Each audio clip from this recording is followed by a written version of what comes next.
Hello and welcome to question Adda. हम लोगों ने जो एक सीरीज स्टार्ट की है एयर ट्रैफिक कंट्रोल के प्रीवियस ईयर क्वेश्चन के एनालिसिस करने के लिए, उसका हम लोग ये सेकेंड पार्ट मैथमेटिक्स का सेकेंड पार्ट करने जा रहे हैं। 2015 में जो पेपर हुई थी उसके शिफ्ट 1 के मैथमेटिक्स के पार्ट 1 हम लोग पहले ही डिस्कस कर चुके हैं 1 to 15 क्वेश्चन, और सेकेंड पार्ट में हम लोग 16 to 30 क्वेश्चन डिस्कस करेंगे। जिन लोगों ने पहली पार्ट नहीं देखी है वो लिंक डिस्क्रिप्शन में दिया हुआ है, वहाँ जा कर के आप फर्स्ट पार्ट देख सकते हैं। और जो इसकी पीडीएफ है वो हमारा लिंक डिस्क्रिप्शन में दिया हुआ है, वहाँ से आप अगर टेलीग्राम लिंक है, टेलीग्राम लिंक पे आप ज्वाइन कर सकते हैं, जहाँ पे आपको ये सॉल्व पीडीएफ भी मिल जाएगा। So we start the session. The question is that the system of equation does not have a solution. तो इसके बारे में थोड़ा हम लोग बात करते हैं कि जो does not have a solution, तो जो सिस्टम ऑफ इक्वेशन दो होती है, या तो कंसिस्टेंट होगी या इनकॉन्सिस्टेंट होगी। नाउ कंसिस्टेंट में क्या होगा कि अगर इक्वेशंस के सॉल्यूशन होंगे तो उसको हम लोग कंसिस्टेंट बोलेंगे, अगर सॉल्यूशन नहीं होगा तो हम उसको इनकंसिस्टेंट बोलेंगे। तो कंसिस्टेंट में दो तरह की सॉल्यूशन होती है, एक होती है यूनिक सॉल्यूशन और एक होती है इनफाइनाइट सॉल्यूशन। और इनकॉन्सिस्टेंट में क्या होती है? No solution. Okay, now unique solution के क्या कंडीशन है और इनफाइनाइट सॉल्यूशन के क्या कंडीशन है? तो एक रैंक के अनुसार से हम सॉल्व करते हैं, जैसे कि रैंक ए का और ए बी का अगर n के इक्वल हो, n क्या है? n is the total number of variable. यहाँ पे कितना है टोटल नंबर ऑफ वेरिएबल? यहाँ टोटल नंबर ऑफ वेरिएबल है 3, x, y एंड z। तो अगर रैंक ऑफ a और रैंक ऑफ ए बी अगर n के इक्वल होगा नंबर ऑफ वेरिएबल्स के, तो हम लोग बोलेंगे यूनिक सॉल्यूशन है। अगर रैंक ऑफ ए बी के इक्वल होगा लेकिन वेरिएबल से लेस देन n होगा, तो उसको हम लोग बोलेंगे इनफाइनाइट सॉल्यूशन। और अगर rank of A less than equal to rank of A B होगा तो हम लोग बोलेंगे नो सॉल्यूशन। तो हम लोग का यहाँ पे नो सॉल्यूशन है, दैट्स मीन्स दिस कंडीशन। तो अब हम लोग कैसे रैंक निकालेंगे वो देखते हैं। तो ये 3 इक्वेशन है। अगर इसकी हम कोएफिशिएंट मैट्रिसेस की बात करें तो क्या हो जाएगा? मैट्रिसेस फॉर्म में क्या हो जाएगा? A X is equal to B. What is the A? A हो जाएगा के 1 1 1 के 1 1 1 के। एक्स मैट्रिसेस क्या हो जाएगा? It's X Y Z. और बी मैट्रिसेस क्या हो जाएगा? 1 के क्यू। नाउ यहाँ से अगर हम लोग ये करते हैं, जैसे कि ऑगमेंटेड मैट्रिसेस की अगर हम लोग एक साथ ए बी को लिखते हैं के 1 1 एंड इट्स 1 1 के 1 1 1 के क्यू, ये ऑगमेंटेड मैट्रिसेस इसको बोलते हैं। अब इसको हम लोग अगर हम लोगों का दोनों का रैंक समान नहीं है, दैट्स मीन्स कि ए बी इसका रैंक जो है इस मैट्रिसेस का, ऑगमेंटेड मैट्रिसेस का रैंक बड़ा है इस मैट्रिसेस से, ए मैट्रिसेस से, तो अब हम लोग का क्या होगा? इसका मतलब क्या हो गया कि हम लोग का ए मैट्रिसेस में कोई ऐसा रो होगा जो 0 होगा। ठीक है। नाउ अगर हम लोग रो ऑपरेशन करते हैं, सो this one is the R3, this one is the R2, this one is the R1. So R3 tends to R1 plus R2 plus R3. अब अगर ऐसा हम करते हैं तो ये मैट्रिक्स कैसा हो जाएगा? ऑगमेंटेड मैट्रिसेस 1 के प्लस 2 1 के प्लस 2 1 1 के प्लस 2 और 1 के 1 प्लस के क्यू। अब चूंकि हमारा नो सॉल्यूशन दिया है, इसका क्या मतलब हो गया कि rank of A less than equal to rank of A by B. और ये तब लेस देन इक्वल टू होगा जब हमारा एक रो कोई, क्योंकि रैंक क्या होता है? नंबर ऑफ नॉन जीरो रो जो होगा। ठीक है, तो इसका मतलब कि के प्लस 2 इज इक्वल टू 0 होगा। तभी ये इसका रैंक 2 हो जाएगा, रैंक ए का वैल्यू 2 हो जाएगा, और रैंक ए बाई बी का value A B sorry augmented matrices का 3 हो जाएगा। सो के इज इक्वल टू -2 पे अगर के की वैल्यू -2 होगा तो रैंक ऑफ ये हमारा सेटिस्फाई करेगा ये कंडीशन।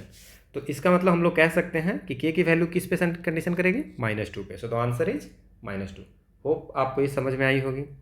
नेक्स्ट क्वेश्चन, इस क्वेश्चन में क्या कहा है, सिंगुलर है। तो सिंगुलर मैट्रिसेज होती है जब इसके डिटर्मिनेंट इक्वल टू 0, ठीक है, del is equal to 0। Okay, now the इसमें क्या कर सकते हैं हम लोग, इसको हम लोग अगर इसको अगेन रो करते हैं, ठीक है, ट्राई करते हैं कि कोई सेम हो जाए, 1 1 आ जाए, जिससे कि हम लोगों को सॉल्व करने में आसानी होगी। सो R1 plus R2 plus R3, तो अगर इसको चेंज करते हैं सो this one is 3x plus lambda, ये भी 3x प्लस लेमडा हो जाएगा, ये भी 3x प्लस लेमडा हो जाएगा, और ये x plus lambda, x plus lambda. अब इसका अगर हम बात करें, ये मैं आप ऐसा डिटर्मिनेंट निकाल रहे हैं और ये हमारा होना चाहिए क्या, 0। अब इसमें क्या कर सकते हैं, 3x प्लस लेमडा को हम लोग कॉमन ले लेंगे तो 1x plus lambda x, 1x plus lambda is equal to 0। So 3x plus lambda is equal to 0, so x is equal to minus lambda by 3। So answer है इसमें x is equal to minus lambda by 3। Singular है, आपको अगर पता होगा कि for a singular matrices determinant is equal to 0, अगर ये पता होगा तो आप इस क्वेश्चन को सॉल्व कर सकते थे। Next question, rank of the matrices ये निकालना है, रैंक ऑफ द मैट्रिक्स।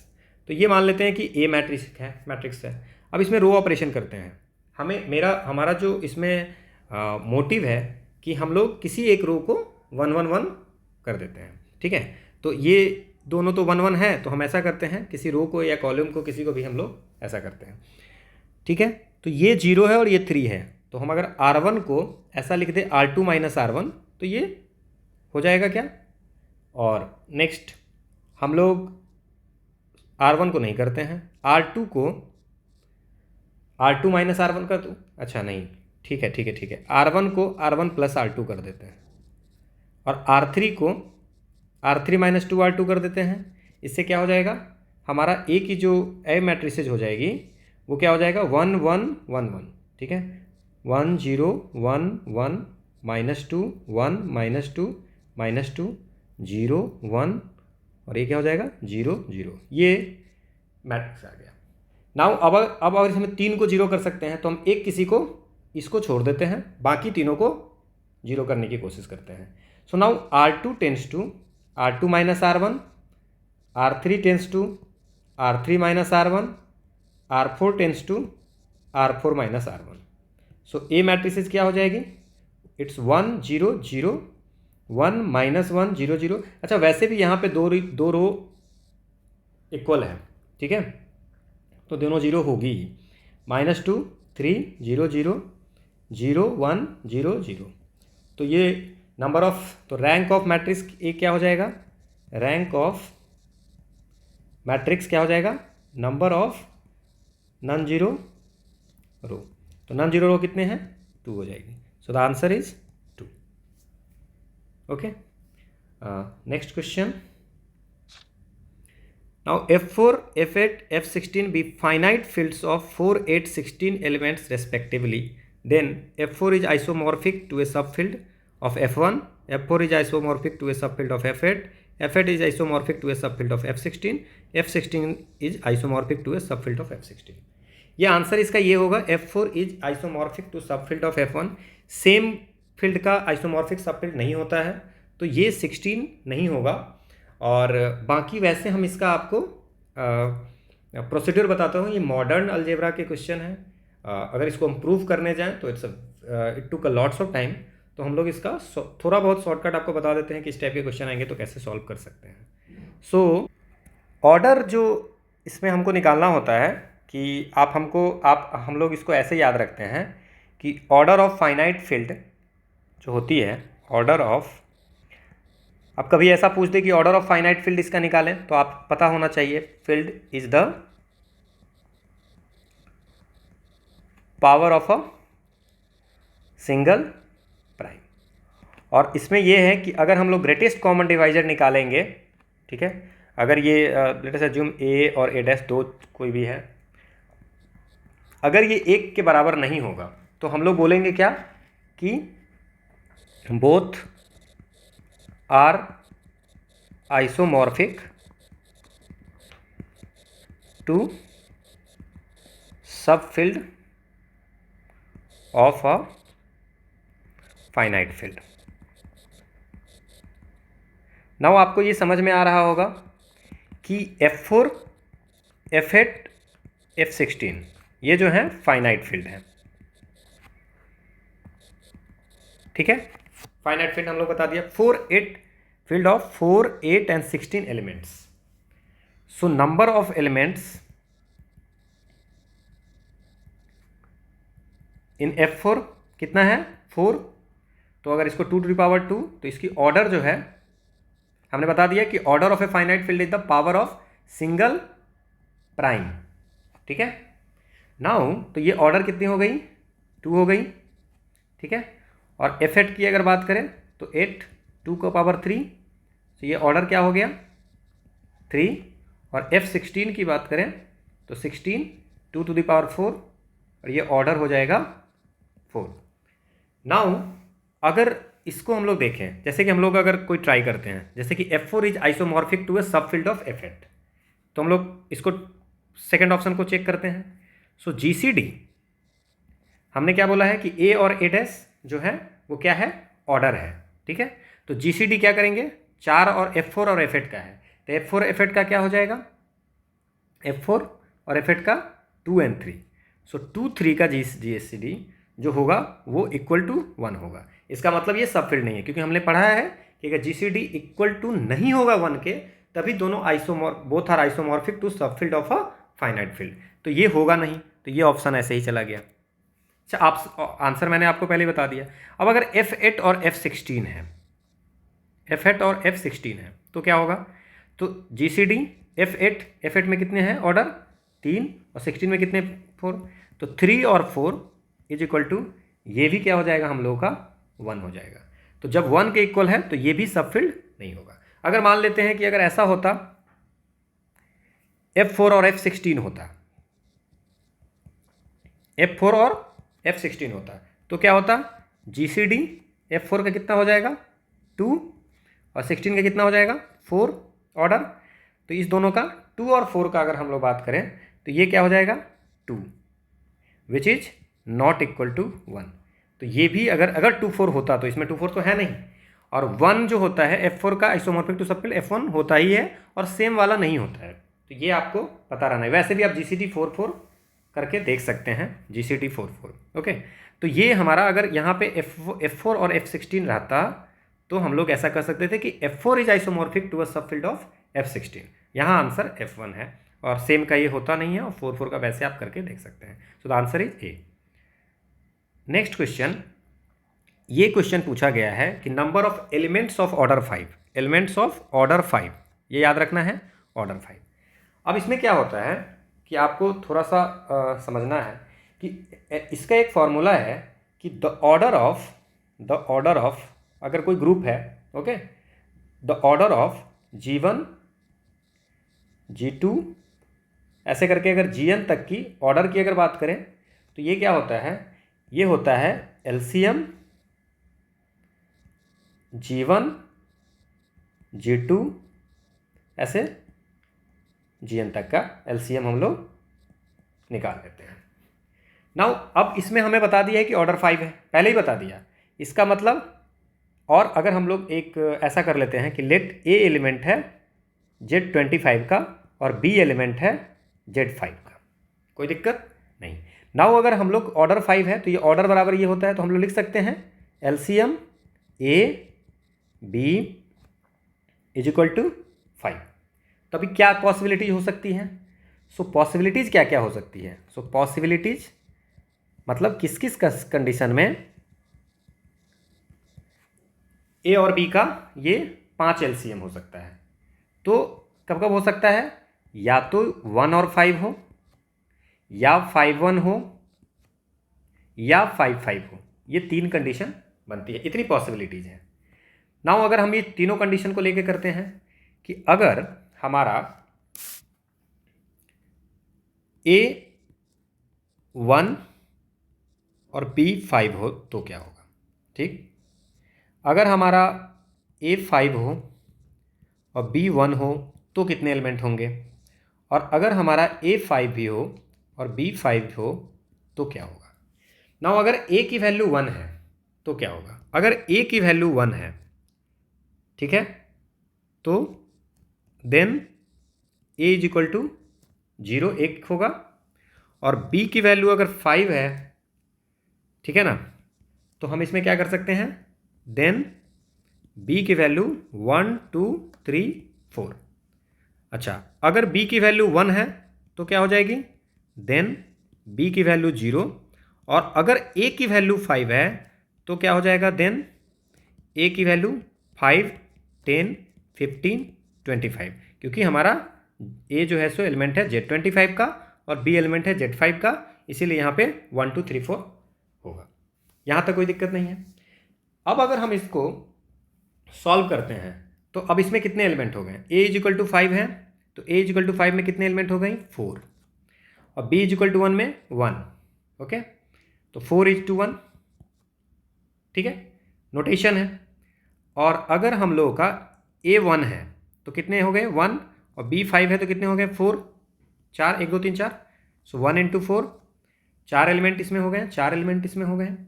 और इसमें अगर बात करते हैं ये कितने हो गए, A का 5 है 4 और ये 4, तो 4 इज टू 4। तो टोटल एलिमेंट से अगर हम बात करें तो टोटल कितने हो जाएंगे, 4 4 और 16, तो ये टोटल 24 एलिमेंट होंगे आंसर। होप सो आपको ये समझ में आया होगा। ये भी मॉडर्न अलजेब्रा का क्वेश्चन है।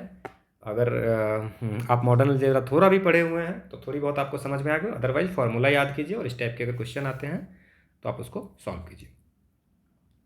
नेक्स्ट क्वेश्चन, रेसिड्यू निकालना है। तो रेसिड्यू के हमारे दो फार्मूला होते हैं, क्या क्या होते हैं। अगर F Z has a simple pole at Z is equal to A, then residue जो होता है एफ ए का वो होता है limit Z tends to A Z minus A F Z, ठीक है, पहला। दूसरा, अगर ऐसा नहीं होता है, if F Z has a pole of order N at Z is equal to A, now residue of F A क्या हो जाएगा, 1 by n minus 1 factorial d to the power d differentiation है d z n minus 1 z minus a to the power n f z, और ये z is equal to a. अब इसमें क्या है कि ये दो फार्मूला है। नाउ हमें जो निकालना है कॉस जेड बाई जेड, तो सिंपल पोल है, तो residue at Z is equal to 0, तो क्या हो जाएगा, limit Z tends to 0 Z minus 0 F of Z. So limit Z tends to 0 Z into F Z क्या है, cos Z by Z, Z से Z कट गया, और कॉस 0 की वैल्यू जो होती है वो 1 होती है। So the answer is 1। ये option A is the answer. अगर कुछ ऐसा दूसरा क्वेश्चन पूछेगा तो आप उसके अकॉर्डिंग सॉल्व कर सकते हो। Next question, Z is equal to A is a isolated singularity of function F Z, Laurent's expansion दिए हुआ है, ये लॉरेंट एक्सपेंशन है। Then Z is equal to A is a removable, कब किस कंडीशन में रिमूवेबल सिंगुलरिटी होगा।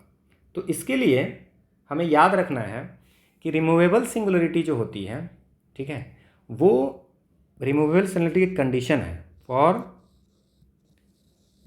Removable singularity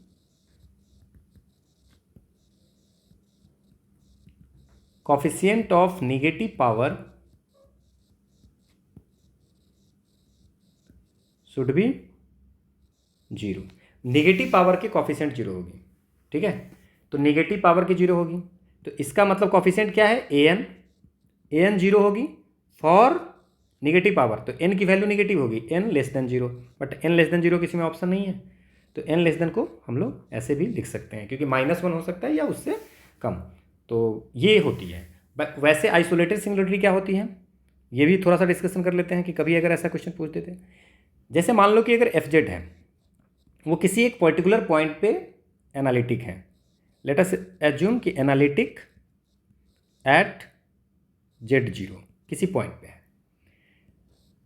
तो यहाँ पे तो है नहीं, not analytic at Z zero but analytic in neighbourhood. नहीं समझ में आया? देखिए अगर ये जेड जीरो पॉइंट है तो जेड जीरो पे एनालिटिक नहीं है, बट इधर जेड जीरो माइनस समथिंग या जेड जीरो प्लस समथिंग ये एनालिटिक है, मतलब इस पॉइंट पे और इस पॉइंट पे एनालिटिक है, तो उसको हम लोग बोलेंगे कि आइसोलेटेड सिंगुलरिटी है। होप आपको ये समझ में आई होगी। ठीक है, तो इसका आंसर क्या हो जाएगा? The answer is this one.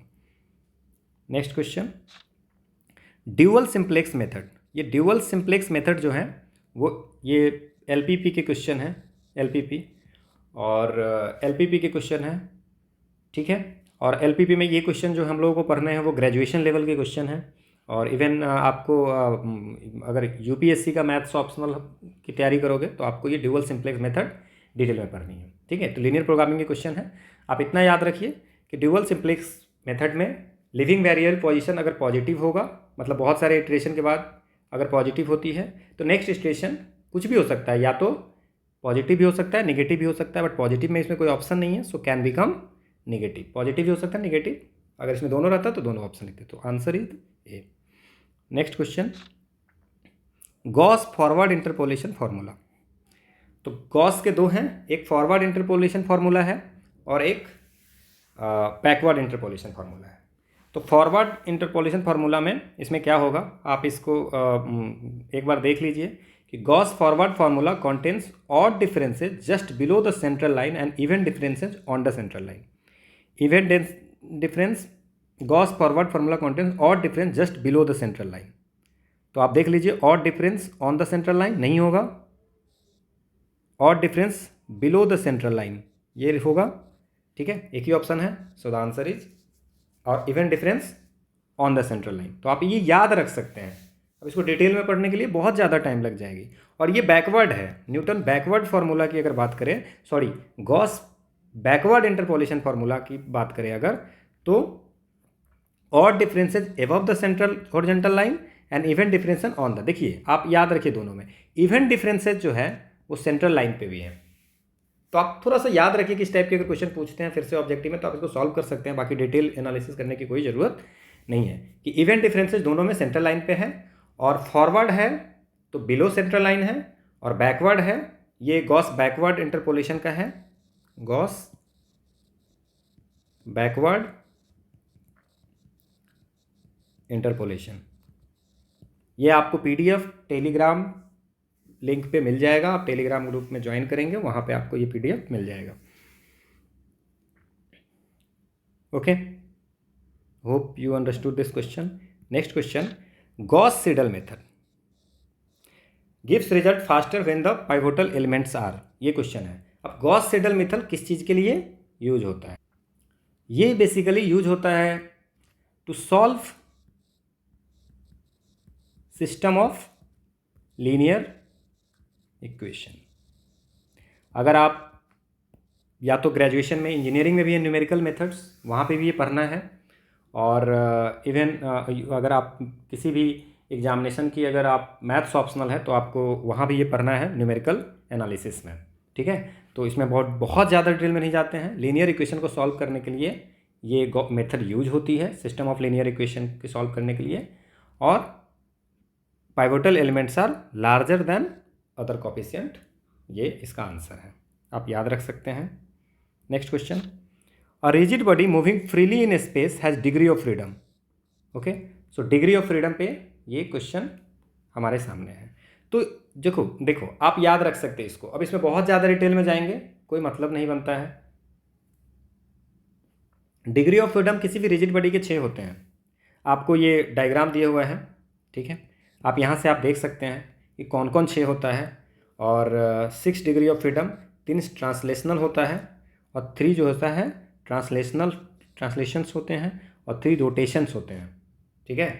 तो ट्रांसलेशन में देख लो 1 ऐसे ऐसे आप, ठीक है, ये मतलब ऐसे ऐसे आप देख लो, ऐसे ऐसे ऐसे ऐसे और ऐसे ऐसे, ठीक है, 3 हो गया, और ये 3 रोटेशन,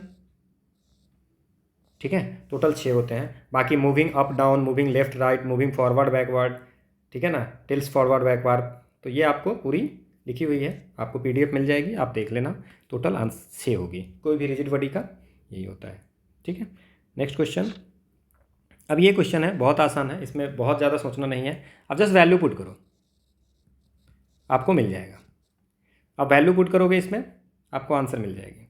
एक्स की जगह पे 3 2 1 ऐसे करके आप वैल्यू पुट करो। मुझे इसका आंसर पता है, सो 2x - y = z और y + 2z = w।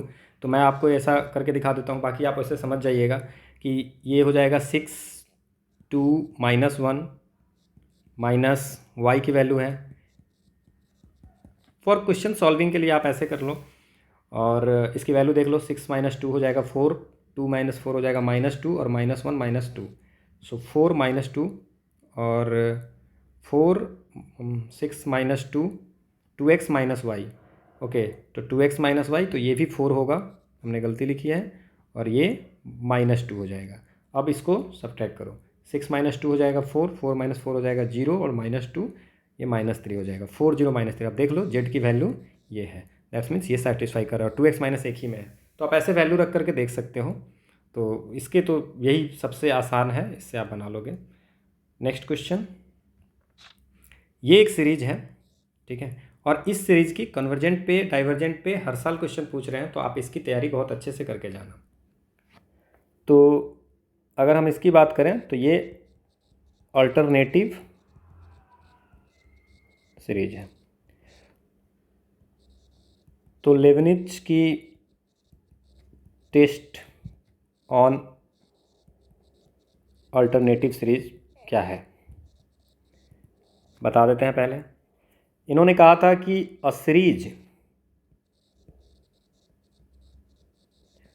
Converges if un greater than un+1, ये नेक्स्ट टर्म है, ये उससे प्रीवियस टर्म है, for all n, and second condition है कि limit n tends to infinity un = 0, ठीक है।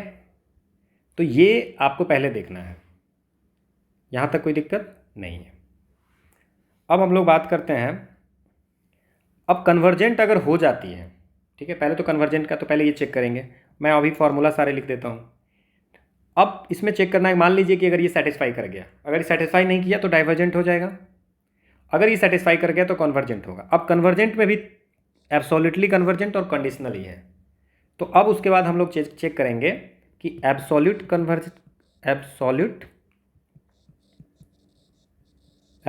कन्वर्जेंट होगा इफ सेटिस्फाइड। अगर ये सेटिस्फाई करता है तो फिर हम लोग चेक करेंगे कि एब्सोल्युटली कन्वर्जेंट है और कंडीशनली। अब ये कैसे चेक करेंगे, तो इसको चेक करने के लिए अगर एक a series is said to be absolutely converges if n is to 1 to infinite mod of un is convergent. यहाँ तक कोई दिक्कत नहीं है। तो अगर इतना आपको पता है और भी कुछ फॉर्मूला इसमें यूज होगी तो हम आगे देखते हैं, तो आप ये क्वेश्चन बना सकते हो। Now what is the value of un, तो इसके जनरलाइज un अगर बात करें तो क्या हो जाएगा, ये चूंकि निगेटिव है, -1 to the power n - 1 n+1/n², 1² 2² है तो n², और अब वैल्यू रख के देखो, 1 रखेंगे तो 2 और 1², और -1 to the power ये हो गया। तो ये हो गया हमारा un, ठीक है। अब इसको हम लोग मान लेते हैं कि ये an है, तो सो हम लोग लेट un = -1 n - 1 an, ठीक है। नाउ an - an + 1, तो ए एन प्लस वन मतलब नेक्स्ट टर्म ये ए एन है और ये ए एन प्लस वन है, तो ये नेक्स्ट टर्म है, ये पहले वाला टर्म है। Now A N minus A N plus one, तो N plus one by N square, और उसमें एन प्लस वन के जगह एन की जगह पे एन प्लस वन रख देंगे तो क्या हो जाएगा एन प्लस टू, और ये हो जाएगा एन प्लस वन का होल स्क्वायर। जब हम इसको सॉल्व करते हैं तो ये क्या आएगा, ये हो जाएगा N square N plus one का स्क्वायर, ठीक है। और ये अगर सॉल्व करते हैं तो मैं आपको लिख देता हूँ N square plus three N plus one. अब ये भी क्वाड्रेटिक इक्वेशन है, ये भी, तो ये भी वैल्यू ये ग्रेटर देन जीरो होगा, तो इसकी वैल्यू ग्रेटर देन जीरो होगी। तो अगर इसका मतलब क्या हो गया, a N minus A N plus one greater than zero, इसका मतलब a n greater than a N plus one. क्या पहला सेटिस्फाई किया, a n greater than you n greater than you n plus one, यहाँ तक कोई दिक्कत नहीं है। Next thing is that, next क्या है, दूसरा सेटिस्फाई करना है, एन टेंस टू इन्फिनिटी पे क्या वैल्यू होगी, n tends to infinity a n, तो limit N tends to infinity n plus one by N square. तो आपको लिमिट पता हो गई, limit N tends to infinity one by n plus one by N square, okay, one by n, तो one by infinite, ये zero हो गया। तो इसका मतलब ये दोनों सेटिस्फाई हो गया, ठीक है। तो दोनों सेटिस्फाई हो गया तो ये तो पक्की बात है कन्वर्जेंट होगा, तो ये दोनों ऑप्शन तो ऐसे ही चला है, लेकिन अभी भी देखना है एब्सोल्युटली है कि कंडीशनली है। तो एब्सोल्युटली कंडीशनली के लिए हम लोग क्या करेंगे, कंडीशनली है कि एब्सोल्युटली है, तो ये तो सेटिस्फाई कर गया। अब हम लोग यू एन का देखेंगे, ठीक है। सो यू एन के लिए कन्वर्जेंट के लिए क्या करेंगे, तो यू एन नेक्स्ट, तो यू एन क्या हो जाएगा N plus one by N square, यही है यू एन। अब हम लोग कि यू एन ये कन्वर्ज कर रहा है कि नहीं, ये हमको चेक करना है। इसको चेक करने के लिए हम लोग कंपैरिजन टेस्ट लेते हैं। Now what is comparison test, इसकी कन्वर्जेंसी टेस्ट करने के लिए हम लोग कंपैरिजन टेस्ट का यूज करेंगे। कंपैरिजन टेस्ट में क्या होता है कि हम लोग एक वी एन लेते हैं, ठीक है। तो V N is equal to, let हम लोग यहाँ पे वन बाई एन ले लिए, तो उसमें क्या है, limit N tends to infinite U N mod U N by V N is equal to हमारा क्या होगा वो देखना है। So this one is N plus one by N square, और ये वन बाई एन, तो ये चला गया तो वन बाई एन बचा, तो इसकी वैल्यू क्या आ जाएगी, अब देखो N plus one by N square into N by one, ठीक है। So one plus one by N which is one, which is not equal to zero. अगर ये इक्वल टू जीरो नहीं होगा, ठीक है, तो क्या होगा, अगर इक्वल टू जीरो नहीं है देन दैट्स मीन्स ये लिमिट अगर इक्वल टू जीरो नहीं है तो क्या होगा, देन ये सब जो है फॉर्मूला है रूल से सॉल्व करने के, कि इक्वल टू जीरो नहीं होगा, देन अगर वी एन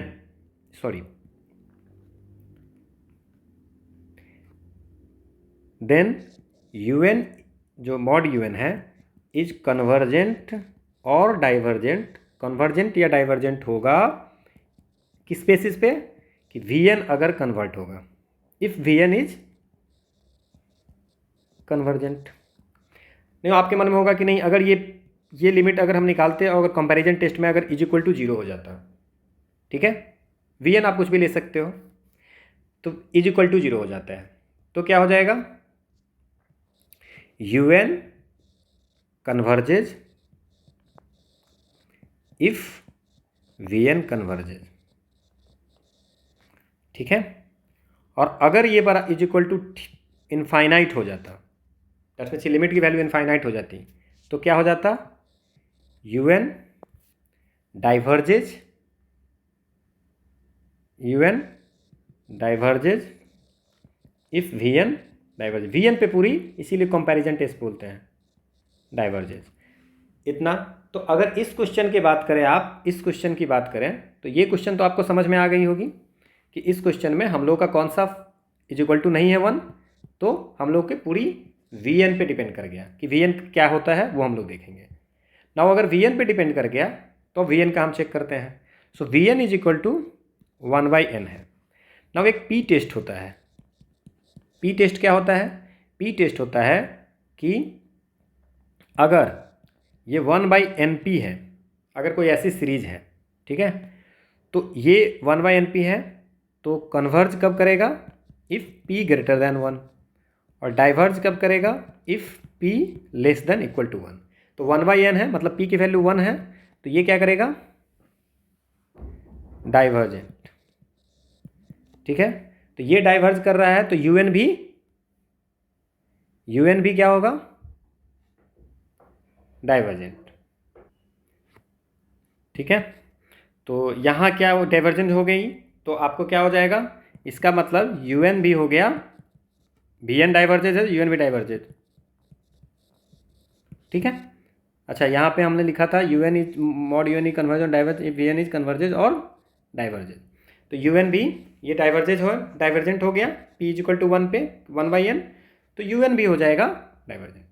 नाउ आप देख रहे हो कि UN जो है सो डाइवर्जेज है, ठीक है, और UN जो है सो कन्वर्जेंट है।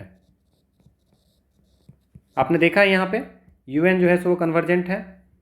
ठीक है, यहाँ पे UN का हम लोग निकाल चुके हैं, तो UN जो है सो यहाँ पे कन्वर्जेंट है।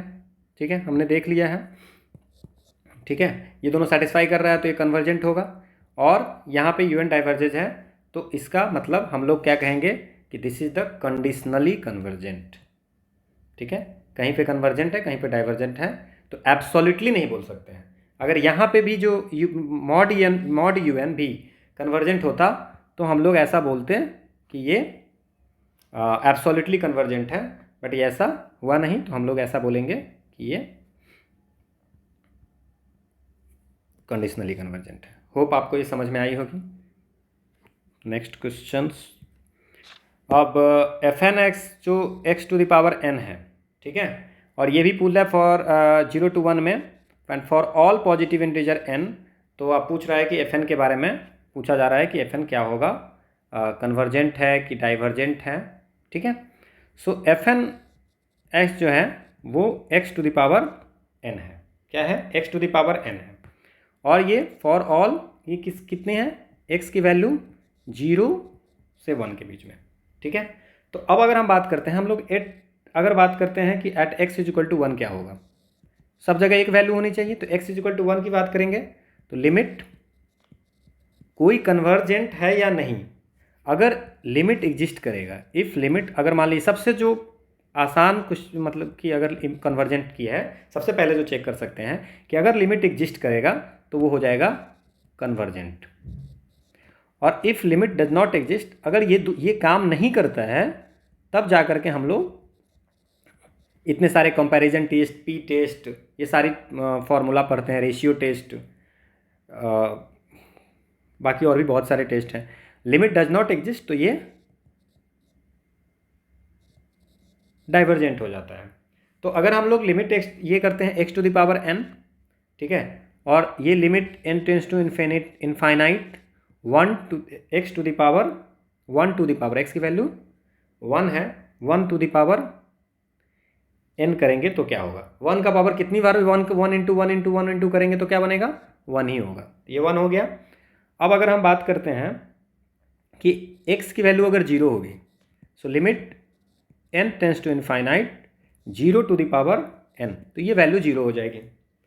और अगर 0 से 1 के बीच में भी इसकी वैल्यू रखते हैं, और limit n tends to infinite x to the power n, तो भी ये 0 हो जाएगा। कैसे? अगर मान लो कि आप हाफ रखते हो, तो हाफ, ठीक है, 1/2 का पावर 1, फिर 1/2 का पावर 2, तो ऐसे ऐसे डिक्रीज करते करते करते करते इनफाइनाइट तक जाएगा। ठीक है, ओके। अब 0 से 1 के बीच में अगर n की पावर n का इनफाइनाइट रखेंगे तो भी ये 0 हो जाएगा। ठीक है, नाउ अगर हम लोग इसकी बात करते हैं, ठीक है, n की वैल्यू 0 1 2 ऐसे अगर आप रखते चले जाते हैं, ठीक है, अब ये वैल्यू 0 हो गई। अब बेसिक क्या बात है यहाँ पे कि ये पर्टिकुलर 0 पे 0 है, ठीक है, ये एक जैसा वैल्यू नहीं है। ठीक है, x की वैल्यू जब कुछ रखते हैं तो उसकी वैल्यू एक जैसी नहीं है, तो आप ऐसा तो जरूर कह सकते हैं कि डज नॉट कन्वर्जेज, ठीक है, लेकिन ये तीनों वैल्यू जो है हमारा वो फाइनाइट है, तो एक पर्टिकुलर पॉइंट पे तो है नहीं, यूनिफॉर्म भी नहीं कर रहा है कि कहीं पे 0 हो रहा है कहीं पे 1 हो रहा है।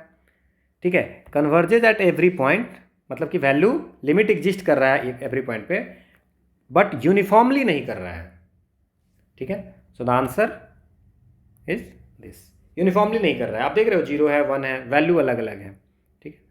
So this is the answer. Next question है the product of generalize coordinates and its conjugate momentum has the dimension of.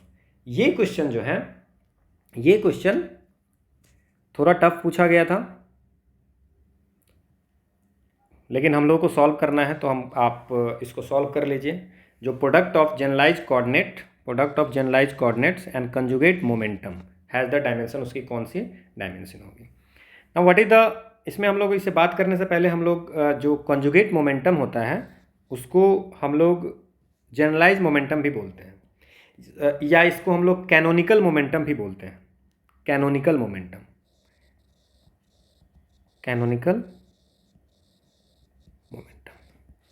अब इसमें क्या है कि जनरलाइज, अगर हम लोग जैसे कि Q, late us assume Q जो है सो वेलोसिटी है, ठीक है। और जनरलाइज वेलोसिटी अगर बात करें,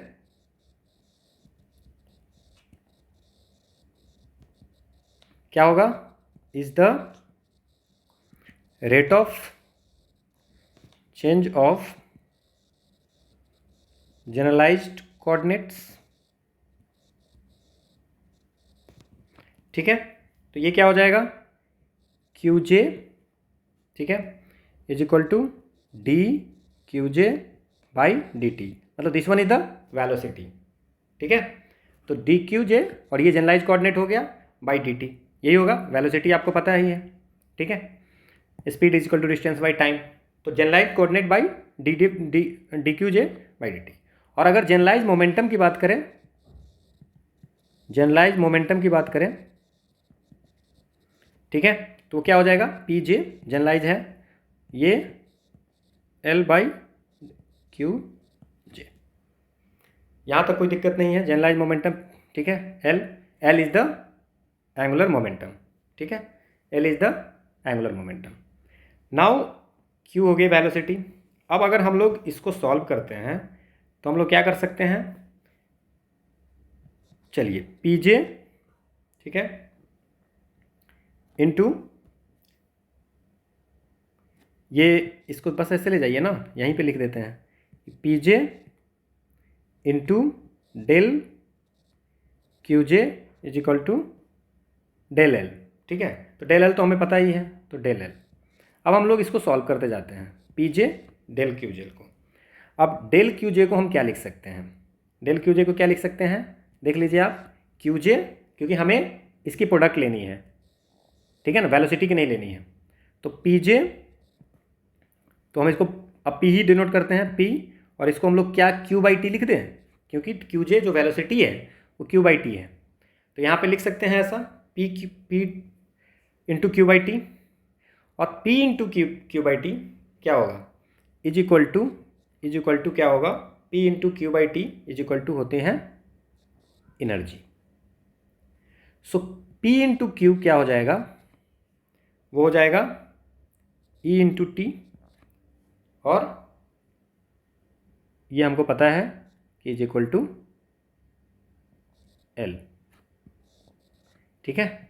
सो आपको जो पूछा गया है कि मोमेंटम एंड जनरलाइज कोऑर्डिनेट, वो L होगा, ठीक है। यहाँ मुझे लगता है कि आपको इतना समझ में आ गया होगा कि जनरलाइज मोमेंटम ये है, और ये फार्मूला आप सोच सकते हैं, और ये वेलोसिटी का फार्मूला है। अब आपके मन में आ रहा होगा ये E कैसे आया, तो मैं आपको थोड़ा सा इसको हेल्प कर देता हूँ।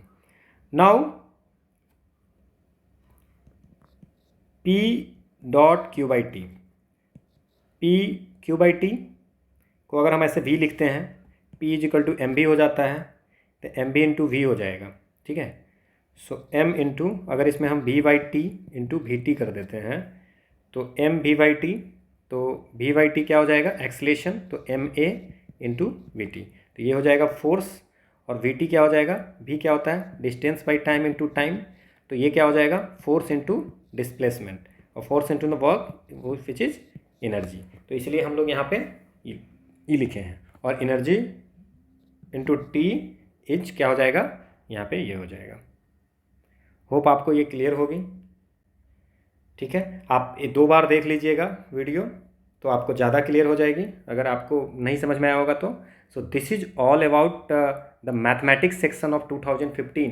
2015 के शिफ्ट 1 में जो 30 क्वेश्चन मैथमेटिक्स के थे वो हम लोगों ने डिटेल्ड जो एनालिसिस करके सॉल्व कर लिए हैं। इसकी पीडीएफ आपको डिस्क्रिप्शन में टेलीग्राम लिंक दिया गया है, वहाँ पे आप ऐड हो सकते हैं, जहाँ से आप लोग इसका पीडीएफ ले सकते हैं। अगर कोई भी इसमें आपको क्वेरी हो, कहीं पे कुछ मैंने कैलकुलेशन एरर की हो, तो आप मुझे ज़रूर कमेंट सेक्शन में बताइएगा, सो डैट कि हम उसको सही कर सकें और बाकी लोगों को उसका बेनिफिट मिल सके। ठीक है, और इसकी जो फर्स्ट पार्ट है उसकी भी डिस्क्रिप्शन में लिंक है, तो आप पहले फर्स्ट पार्ट को देख लीजिए और फिर आप इसको भी देख सकते हैं और इसको भी देखिए। और नेक्स्ट हम लोग 2015 के शिफ्ट 2 के मैथमेटिक्स के क्वेश्चन करेंगे। Thank you.